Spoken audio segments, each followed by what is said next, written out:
The purple skies of Valonia Prime burned orange as massive bioships descended through the atmosphere like living nightmares. Elder Thane pressed his six-fingered hands against the crystal window of the council chamber and watched his peaceful world die. The Aldari had never known war. For 3,000 years they had lived in harmony with nature, their cities grown from living coral that sparkled in their twin suns. Now those same cities crumbled under the weight of Krek's war beasts. The outer settlements have fallen silent, whispered Counselor Vera, her silver skin pale with terror. The communication arrays in the eastern continent went dark an hour ago. She clutched a data tablet with trembling hands. The readings showed massive biosignatures moving across their world like a plague. The Kreks had come without warning. Their insectoid forms stood 3 times taller than any Aldari, with chitinous armor that deflected their peaceful people's simple energy weapons. Worse still were the creatures they brought. Acid-spitting worms the size of buildings burrowed through Aldari defenses. Flying horrors with razor wings carved through evacuation ships trying to escape the planet's surface. How many of our people remain? Thane asked, though he dreaded the answer. Perhaps 2 million out of 50, Vera replied. The refugee ships that escaped report the same story everywhere. The Kreks don't just conquer. They consume. They take our people as food and our resources as fuel for their war machine. Through the window, Thane watched a group of Aldari children running across a plaza below. Their parents herded them toward underground shelters that might buy them a few more hours of life. The sight broke something inside him.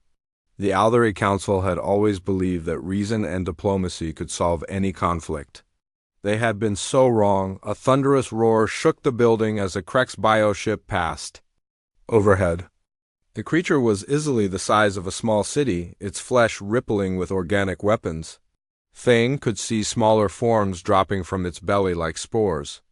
Each one would become another nightmare, stalking his people through the ruins of their civilization. We have to do something, Thane said. We cannot simply wait here to die. Our defense fleet was destroyed in the first hour, Counselor Rax spoke from across the chamber. His voice carried the weight of defeat. The few ships that remain are trying to evacuate survivors. We have no weapons that can harm them. No allies. Who would face such monsters for strangers? Then we ask for help, Thane said. The galactic communication array still functions. We send out a distress signal to every world, every species, every government that might listen. Who would answer? Vera asked. The Zephyrians are too far away. The crystalline collective fears the Kreks as much as we do.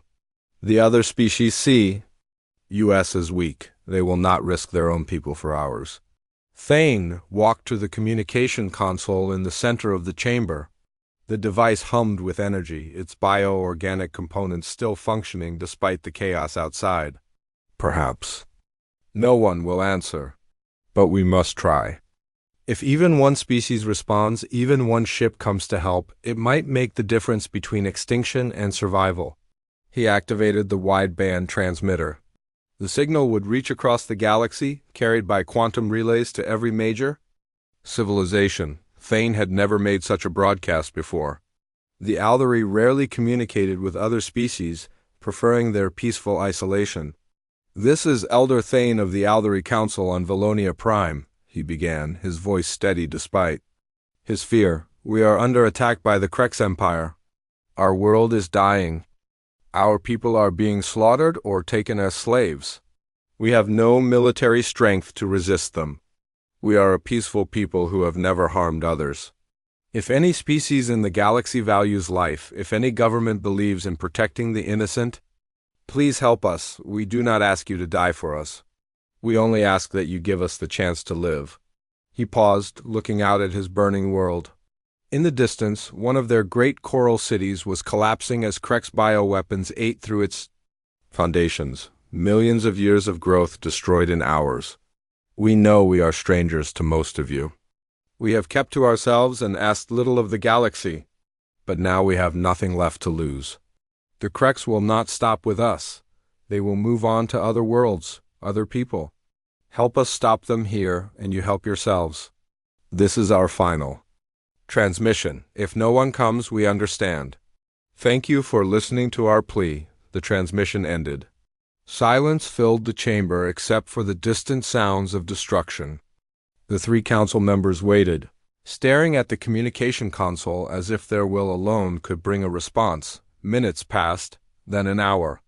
The purple sky grew darker as smoke from burning cities blocked out the suns. Thane was about to suggest they join the evacuation efforts when the console chirped. Unknown vessel requesting communication link, the bioorganic system announced in its soft, musical voice. Accept it, Thane said quickly. A holographic image appeared above the console. The figure was unlike any species Thane had ever seen. It stood on two legs like the Aldery but was taller and broader. Its skin was a pale pink color, and strange hair grew from the top of its head. Most unusual were its eyes. They held an intensity that seemed almost predatory, yet something else lurked behind that fierceness. Compassion, perhaps. "This is Admiral Torres of the Terran Defense Fleet," the creature said. "We received your distress call. Earth is authorizing a relief mission to your world. Hold on, help is coming." The transmission ended before Thane could reply. He stared at the space where the hologram had been, hardly daring to believe what he had heard.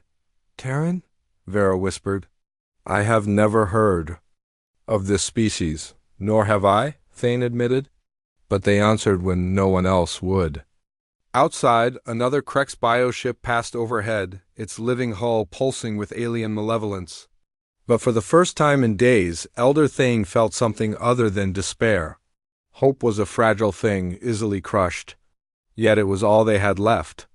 Somewhere in the vast galaxy, strangers called humans were coming to help them. Whether they would arrive in time remained to be seen. The emergency session of the Earth Council convened in the underground chambers beneath Geneva as reports flooded in from across human space. Admiral Torres stood before the circular assembly of representatives from every nation and colony, his weathered face grim in the artificial light. Behind him, holographic displays showed the desperate transmission from Valonia Prime playing on repeat. "The message reached us 47 minutes ago," Torres explained to the gathered leaders. "Intelligence confirms the Aldery are a peaceful species with minimal defensive capabilities. The Krex Empire has a reputation for complete genocide of conquered populations." President Liu of the Asian Coalition leaned forward in her chair.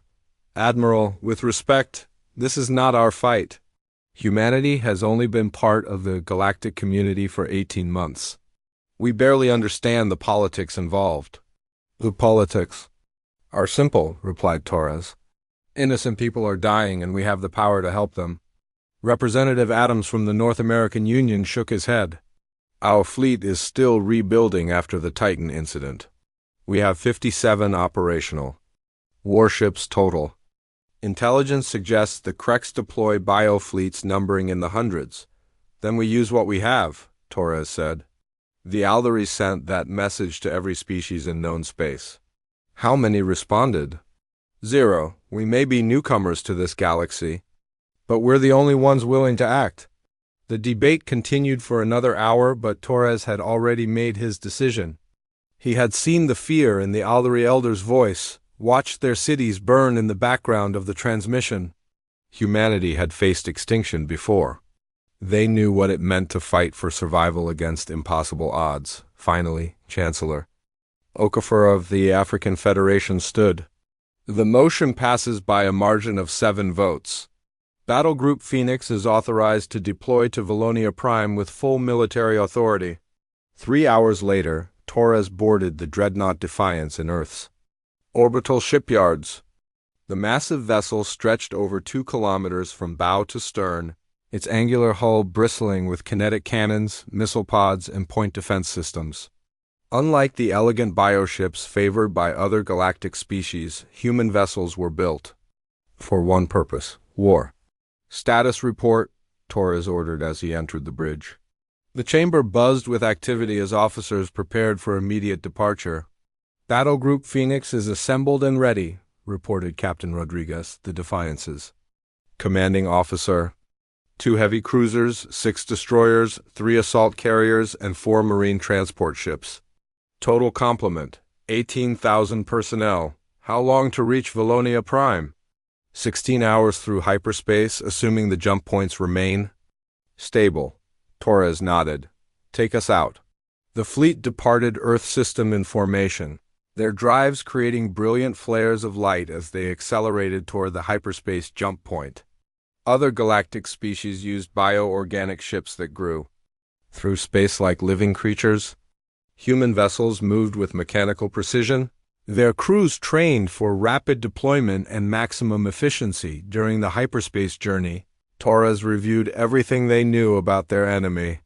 The Krex Empire had conquered 17 star systems in the past century. Their biotechnology was advanced, but they followed predictable patterns. They relied on overwhelming numbers and the psychological impact of their monstrous war beasts. "Sir, we're detecting refugee ships ahead," reported the sensor officer 12 hours into their journey. Torres studied the tactical display. Dozens of small vessels limped through space, many showing signs of severe damage. "Aldery?" confirmed. They appear to be civilians fleeing the combat zone. Signal the lead vessel.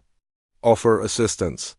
The main screen flickered to life, showing the interior of an Aldery refugee ship. The creatures looked exhausted and terrified. Their silver skin was dulled with fatigue, and many bore visible injuries from their escape. "I am Admiral Torres of the human fleet," he said. "We received your distress call. We're heading to Valonia Prime to assist in your defense." The Aldery captain stared in amazement. "You came? I cannot believe it. You actually came? How bad? Is the situation on your homeworld?" "Terrible beyond description. The Krex landed 3 days ago. They have overrun most of our major cities. Their bioships block orbital escape routes. We managed to break through during a brief gap in their patrols." "How many survivors?" "Perhaps 2 million scattered across the planet. The Krex are hunting them systematically. They take prisoners for food and forced labor." "Admiral, these are not just conquerors. They are monsters who enjoy the suffering they cause." Torres felt anger building in his chest. He had read reports about Krex tactics, but hearing it firsthand from a survivor made it real. "We understand. Continue on your current course to safe space. We'll handle the Krex." The connection ended, and Torres turned to Rodriguez. "How are the Marines? Ready for anything, sir." "Colonel Blake has his troops conducting final equipment checks. They've studied every available record of Krex ground tactics. And our pilots? Eager to test human fighter design against bioships. The squadron leaders believe our kinetic weapons will be highly effective against organic armor." Torres walked to the forward viewport and stared into hyperspace. The swirling colors beyond seemed peaceful, but they were rushing toward one of the most dangerous battles humanity had ever faced. Other species in the galaxy viewed humans as primitive warmongers from a death world. Perhaps they were right. Earth had been a harsh teacher, forging humanity in conflict and struggle. "Sir, we're receiving additional transmissions from the Aldery homeworld," the communications officer reported. "Multiple distress signals from scattered survivor groups. Can we reach them in time?" "Unknown. The Krex appear to be conducting systematic extermination sweeps." Torres clenched his fists. Every minute they spent in hyperspace meant more innocent deaths on Valonia Prime, but rushing in without preparation would only waste the lives of his own people. "All hands, prepare for combat operations," he announced over the ship's intercom. "We are about to face an enemy that has terrorized this galaxy for decades. They believe might makes right. They think fear is a weapon. Today, they learn what happens when humans answer a call for help." The crew responded with grim determination. In the hangar bays, pilots ran final checks on their fighters. In the armories, Marines loaded ammunition and tested weapons. In engineering, technicians pushed the fusion reactors to maximum output. Battle. Group Phoenix dropped out of hyperspace at the edge of the Valonia system, and immediately their sensors detected the scope of the battle ahead. Hundreds of Krex bioships swarmed around the Aldery homeworld like a plague of locusts. The planet's surface glowed with fires visible from space. "My God, whispered Rodriguez. Look at what they've done. Torres studied the tactical display with cold calculation. The enemy outnumbered them at least 10-1. By any reasonable military assessment, this mission was suicide, but reason had never stopped humans before. All ships, battle stations, he ordered. Today we show this galaxy what Earth's children can do.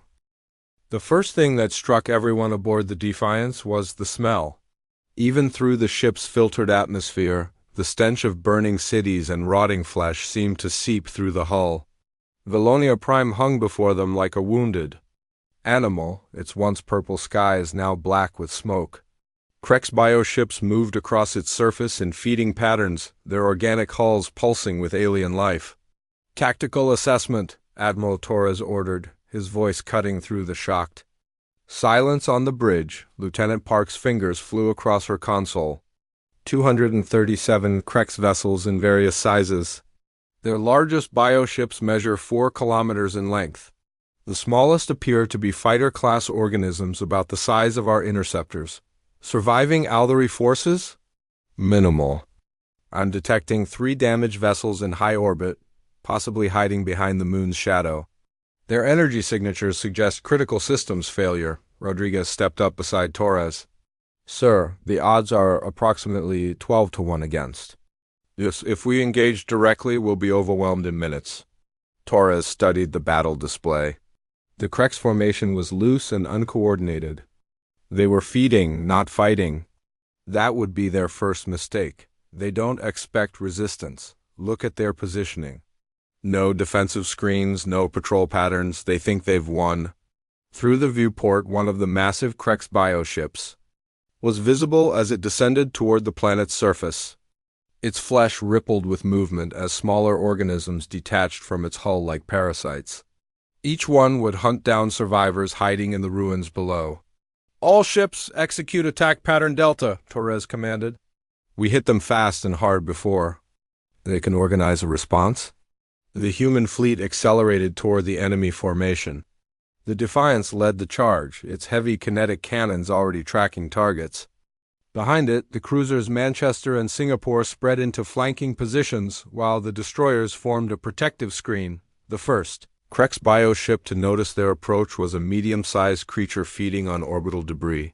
Its response was typical of the species. It attempted to intimidate the newcomers by displaying its bioweapons and releasing pheromone clouds meant to induce fear. The display might have worked against other galactic species. It did not work against humans. The Defiance opened fire at maximum range. Tungsten slugs accelerated to significant fractions of light speed, punched through the bioship's organic armor like paper. The creature screamed across multiple radio frequencies as it died, its death cry alerting the entire Krex fleet to the human presence. Direct hit. Target destroyed, reported the weapons officer with grim satisfaction. Sir, the entire enemy fleet is turning toward us, Park announced. They're forming attack formations, Torres smiled coldly. Perfect. All fighters. Launch immediately. Colonel Blake, begin planetary assault operations. The hangar bays of the assault carriers opened like blooming flowers, disgorging swarms of human fighters.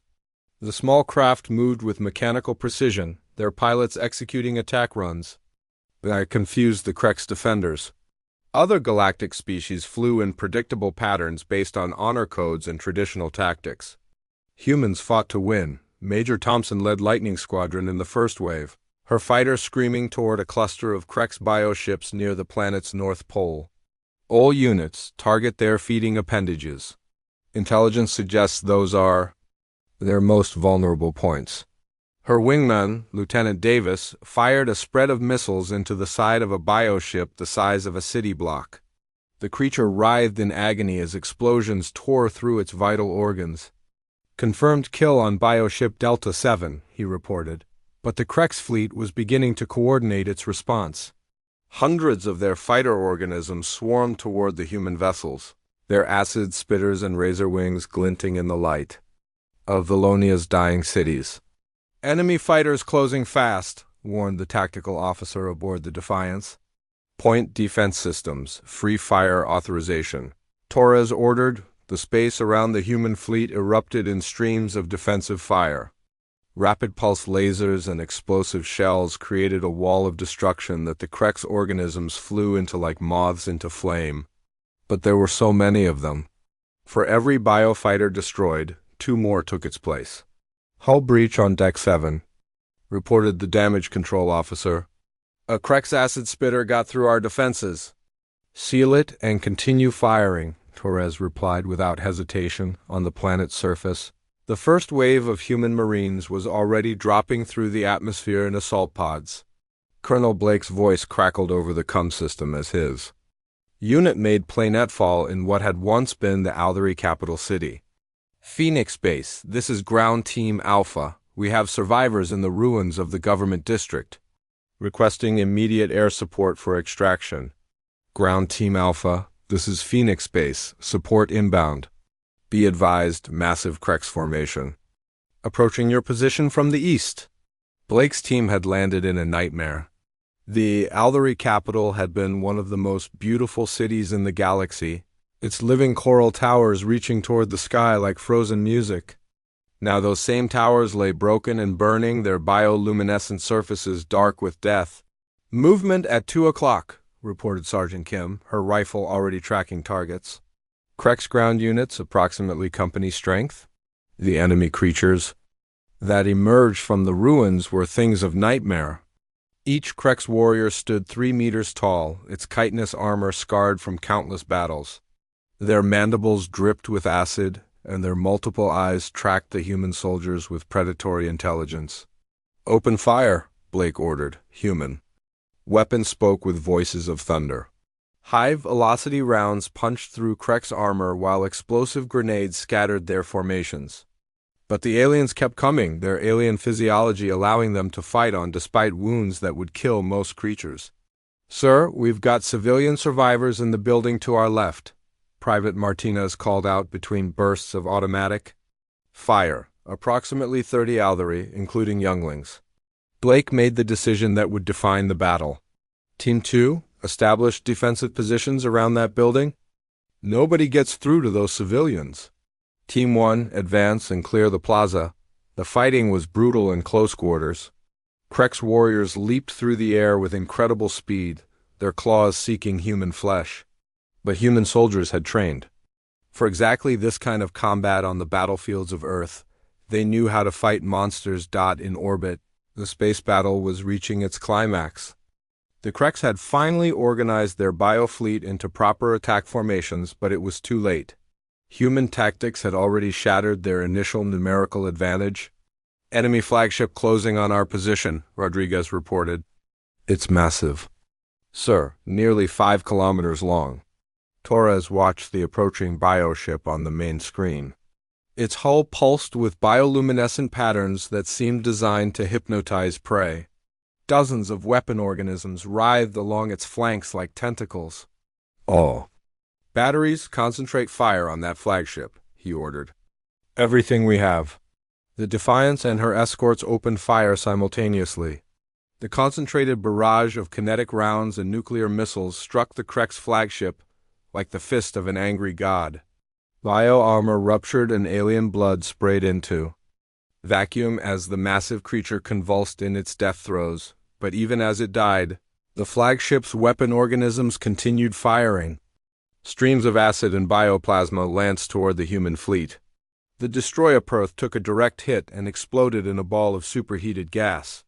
Perth is gone, reported the communications officer, his voice tight with controlled emotion. Torres felt the loss like a physical blow, but there was no time to mourn.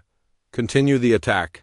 All remaining ships pursue and destroy. The battle for Valonia Prime had truly begun, and humanity had announced its presence to the galaxy with fire and determination. The ruins of the Aldery capital burned around Colonel Blake, as his Marines fought their way through streets filled with alien nightmares. Each building told a story of horror. Claw marks on walls showed where Krex hunters had cornered their prey. Acid burns marked where the monsters had dissolved their way through barriers. But now the tide was turning, and the hunters were becoming the hunted. Movement in the shopping complex ahead, reported Sergeant Kim, her thermal scope picking up. Heat signatures through the smoke. Multiple Krex signatures, but also Aldery survivors. Blake studied the tactical display on his wrist computer. His team had been fighting for 6 hours straight, pushing deeper into the city to rescue trapped civilians. Every building they cleared revealed more evidence of Krex brutality, but also more survivors who had somehow managed to hide from the monsters. Team 3, flank left through the residential area. Team 4, establish overwatch on the tower. Ruins, we go in hard and fast before they can execute the prisoners. The shopping complex had once been a marvel of Aldery engineering. Its coral walls grown into beautiful spirals that created natural light patterns. Now those same walls were cracked and bleeding bioluminescent fluid. Through the gaps, Blake could see Krex warriors herding a group of Aldery civilians toward what appeared to be a feeding pit. All teams execute on my mark, Blake whispered into his comm. Remember, these things don't go down easy. Keep firing until they stop moving. The human assault began with a sound like thunder. High-explosive grenades shattered the complex's main entrance, while armor-piercing rounds punched through Krex. Chitin, the alien shrieked in fury and pain as human weapons tore through their ranks with mechanical precision, but the Krex were not helpless prey. The largest warrior, easily 4 meters tall and covered in battle scars, charged directly at Blake's position. Its mandibles spread wide, revealing a mouthful of razor teeth designed to strip flesh from bone.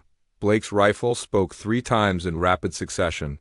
The first round sparked off the creature's head armor. The second punched through its thorax, spraying alien blood across the coral walls. The third took off one of its primary limbs. The Krex warrior stumbled but kept coming. Driven by alien fury, Private Martinez appeared from the creature's blind spot, his combat shotgun loaded with depleted uranium shells. 2 blasts at point-blank range finally brought the monster down, its body convulsing as its nervous system shut down. Civilians secure, Kim reported from across the complex. 37 Aldery, mostly younglings and elders. They're terrified but alive. Through his earpiece, Blake could hear similar reports from teams across the city. The Marines were winning, but the cost was high. Every building cleared meant more ammunition expended, more wounded soldiers, more exhaustion for troops who had been fighting without rest. Phoenix Base, this is Ground Team Alpha, Blake called to the orbital command ship. We need immediate resupply and medical evacuation for wounded. Ground Team Alpha, this is Phoenix Base, came Admiral Torres' voice. Dropships inbound with supplies and reinforcements. Colonel, the space battle is intensifying. More Krex bioships are arriving from deep space. Above the planet's atmosphere, the second wave of the Krex fleet had indeed arrived. These were not the feeding vessels that had been caught off guard by the human attack. These were warships, their bio-armor thicker and their weapon organisms, bred specifically for combat. Sensors detect 73 additional enemy vessels, reported Lieutenant Park aboard the Defiance. They're moving in coordinated attack formations. Torres studied the tactical display with growing concern. His fleet had taken significant damage in the initial engagement. The destroyer Perth was gone. The cruiser Manchester was limping on. Emergency power and every remaining ship showed battle damage. Sir, we're receiving a transmission from the lead Krex bioship, the communications officer announced. Put it through. The main screen flickered to life, revealing the interior of a Krex command chamber. The creature that appeared was unlike the warriors on the ground. This one's chitin was pale and translucent, revealing complex organ systems beneath. Multiple eyes tracked independently as it studied the human admiral. I am War Queen Hask of the Krex Empire, it spoke in a voice like grinding metal. You are the ones called humans. Your reputation precedes you. Our reputation? Torres asked, genuinely surprised. Humanity had barely been in space for 2 decades. Deathworlders who fight without honor or mercy. The galaxy whispers stories. Of your kind, we thought them exaggerations. The aliens' mandibles clicked in what might have been laughter. We were mistaken. Withdraw from this system and no more of your people need to die, Torres offered, though he doubted the creature would accept. Impossible. The Kreks do not retreat. We have claimed this world and its people, but perhaps we can reach an understanding. Join us, Deathworlders. Your species would make excellent shock troops for the Empire. We offer you a share of our conquests. Torres felt disgust rise in his throat. We don't make deals with murderers. Then you will die with the prey species you protect. The transmission ended, and immediately the Kreks fleet began its attack. Bioships the size of cities accelerated toward the human formation, their hulls rippling with weapon organisms. But Torres had spent the brief conversation preparing his own surprise. All ships execute Plan Omega, he ordered. The human fleet scattered in all directions, abandoning their tight formation for what appeared to be a panicked retreat. The Kreks pursued eagerly, their bioships spreading out to chase individual targets. But the retreat was a carefully planned maneuver. Now, Torres commanded. Hidden among the asteroid debris at the system's edge, the human stealth ship Shadow decloaked and fired a spread of nuclear-tipped torpedoes into the rear of the Kreks formation. The weapons detonated simultaneously, vaporizing a dozen enemy vessels and creating a chain reaction of destruction. At the same moment, the scattered human ships reversed course and attacked the confused Kreks fleet from multiple directions. The aliens found themselves caught in a deadly crossfire. Their superior numbers meaningless when they couldn't coordinate their response. On the planet's surface, Major Williams was leading a desperate assault on the Kreks command hive. Intelligence had located the alien central control center in what had once been the Althari's largest city. The structure was a nightmare fusion of captured Althari architecture and Kreks biotechnology. Demo team, plant the charges on the support pillars, Williams ordered as her squad fought their way through the hive's lower levels. This whole structure comes down in 10 minutes. The corridors were filled with the sound of skittering claws, as Kreks defenders rushed to stop the human infiltration. The Williams team moved with practiced efficiency, their armor protecting them from acid sprays while their weapons carved paths through alien flesh. Lieutenant Foster's voice crackled through the comm system from the opposite side of the city. Major, the Althari resistance fighters are in position. They'll begin their coordinated attacks as soon as they see the hive collapse. Williams smiled grimly. The surviving Althari had proven more resourceful than anyone expected. Driven by grief and rage at the slaughter of their people, they had organized into effective guerrilla units. They lacked proper weapons, but human Marines had been happy to share their supplies with anyone willing to fight the Kreks. 2 minutes to detonation, called Sergeant Adams from the demolition team. All teams clear the structure immediately. The humans and their Althari allies raced through the collapsing hive as explosions shook the alien biostructure. Behind them, Kreks warriors shrieked in fury as their command center died around them. The combined explosion lit up the night sky over Valonia Prime, visible even from orbit. When the light faded, the Kreks command hive was gone, replaced by a crater filled with burning bio-matter. In space, the battle had reached its climax. The Kreks fleet was in disarray, their coordination broken by the destruction of their ground command. Admiral Torres pressed his advantage, ordering his ships to concentrate fire on the largest enemy vessels. Sir, multiple Kreks bioships are attempting to retreat, reported the tactical officer. Let them go, Torres decided. But make sure they carry word of what happened here back to their empire.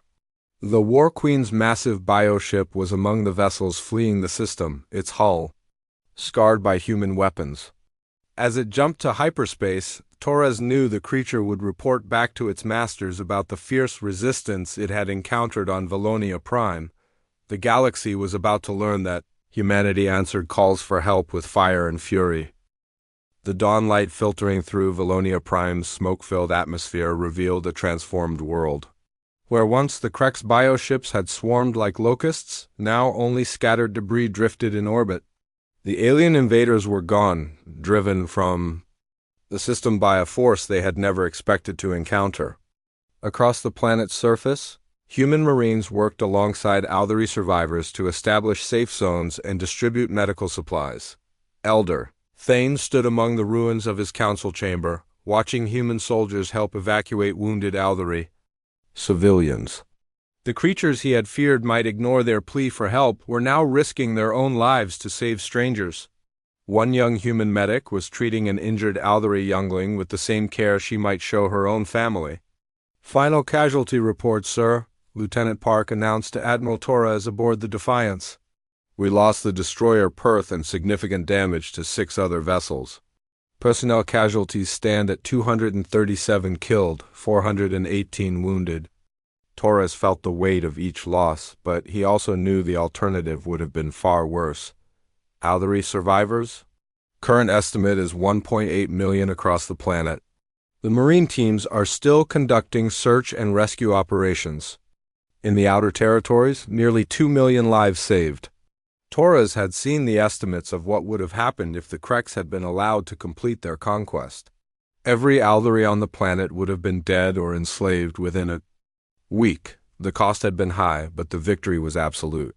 "Sir, we're receiving multiple communications from across the galaxy," the communications officer reported. "The news of our victory is spreading fast." The first transmission came from the Zephrine Confederation, a species of energy beings who rarely involve themselves in physical conflicts. Their ambassador's holographic form shimmered with unusual agitation. "Admiral Torres, the Confederation offers its gratitude for your actions at Valonia Prime. We had believed the Kreks unstoppable. Your victory gives hope to all peaceful species." Similar messages followed from dozens of civilizations. The crystalline entities of the Nexus cluster offered to share their advanced shielding technology. The aquatic drift swimmers provided intelligence on Kreks movement patterns in the outer spiral. Species that had never spoken to humanity before were suddenly eager to establish diplomatic relations, but the most significant response came from the Galactic Council itself.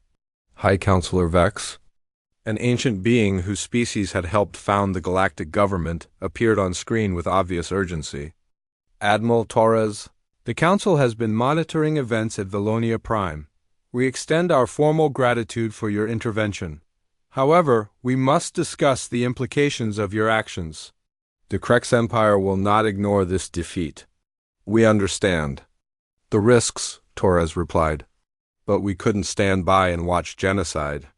Which is precisely why the Council wishes to offer humanity a permanent seat on the Defense Committee.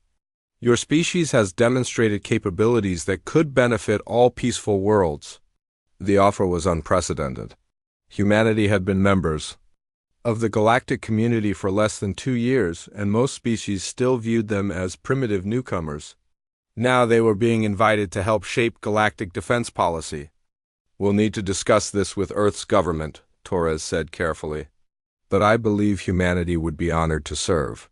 3 days later, the Galactic Assembly convened an emergency session on the neutral world of Sanctum Prime. Representatives from hundreds of species gathered in the vast crystalline amphitheater to hear testimony about the Battle of Valonia Prime.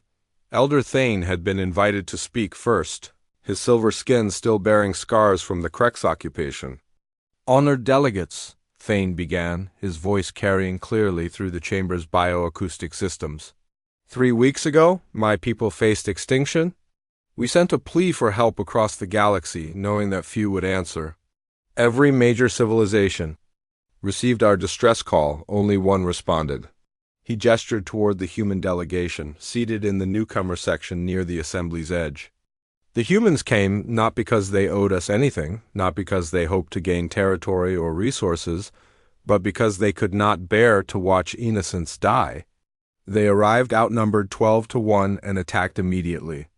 They fought with a ferocity that broke the Kreks fleet and saved nearly 2 million lives. Murmurs rippled through the assembly. Many species had never heard of human military capabilities. Others had dismissed them as insignificant barbarians from a backwater world. "I propose that humanity be granted guardian status," Thane continued. "Let them serve as protectors for worlds that cannot defend themselves. Let their strength shield the weak as they shielded us." The debate that followed was intense. Some species worried about empowering a relatively unknown civilization. Others questioned whether humans could be trusted with such responsibility. But Elder Thane's words carried weight, and the evidence of Valonia Prime spoke for itself. Finally, Admiral Torres was invited to address the assembly. He walked to the speaker's podium with quiet dignity, aware that his words would shape humanity's role in the galaxy for generations to come. "Honored delegates," he began, "my species comes from a world that taught us hard lessons. Earth was not kind to us. We learned to fight because we had to survive. We learned to cooperate because alone we would perish. We learned to protect others because we remember what it feels like to be helpless." He paused, looking out at the hundreds of alien faces watching him. "The Aldari call us guardians, but we see ourselves simply as neighbors. When neighbors are in trouble, you help them. When children are threatened, you defend them. When bullies terrorize the innocent, you stand up to them. This is not complicated philosophy. This is basic decency." The Admiral's voice grew stronger. "Humanity accepts the responsibility you offer us. We will answer every call for help that reaches us. We will stand between the innocent and those who would harm them. And we will do so not for glory or gain, but because it is right." The vote was closer than expected, but it passed. Humanity was officially recognized as a guardian species, with authority to intervene in conflicts involving genocide or the persecution of peaceful worlds. The designation came with resources, access to advanced sensor networks, priority communication channels, and the right to establish forward bases in key sectors within hours of the vote. The first new distress calls began arriving at Earth's Defense Command. The Kaleri Collective was under attack by raiders from the Void sectors. 3 agricultural worlds in the Rim territories reported slaver ships in their systems. A research station studying quantum phenomena had gone silent after REPORT unknown contacts. President Chun addressed the newly formed Guardian fleet from the rebuilt Pentagon complex. "Our ancestors looked up at the stars and wondered if we were alone in the universe. Now we know we are not alone, and we know that our neighbors need our help. Today we begin humanity's greatest mission, protecting those who cannot protect themselves." The first Guardian fleet departed Earth orbit within 72 hours of the assembly vote. 12 battle groups spread across human space, each equipped with the latest weapons and crewed by volunteers who understood they might never see home again. Their mission parameters were simple: respond to any distress call, engage any threat to innocent life, and show the galaxy that humanity kept its promises. On Valonia Prime, reconstruction continued under human supervision. Aldari engineers worked alongside human construction teams to rebuild their cities. The coral structures grew faster with human bioenhancement techniques, while Aldari artistic sensibilities guided the aesthetic design. The collaboration produced architecture unlike anything seen before in the galaxy. Elder Thane visited the human memorial erected in the capital city's central plaza. The simple stone monument listed the names of every human who had died defending his world. At its base, fresh flowers bloomed daily, tended by Aldari children who had survived because strangers from across the galaxy chose to fight for them. "They came when no one else would," Thane said to the gathering of diplomats and reporters who had traveled to Valonia Prime to document the aftermath. "They fought when victory seemed impossible. They stayed to help rebuild when they could have claimed conquest. This is what Guardians do. This is what humans are." 6 months later, the Krex Empire tested humanity's resolve by attacking a mining colony in the Centauri Reach. The Guardian fleet's response was swift and decisive. 2 battle groups arrived within 18 hours and destroyed the Krex raiding force completely. No prisoners were taken from the attacking ships, but the colony's population was evacuated safely. War Queen Hask, the Krex commander who had escaped from Valonia Prime, found herself facing a court of her own species' war leaders. "The humans are unlike any prey species we have encountered," she reported. "They do not fight for territory or resources. They fight for concepts we do not understand. They call it justice, but it burns like hatred in their hearts. The Krex Empire began avoiding systems under human protection. Other predatory species followed suit.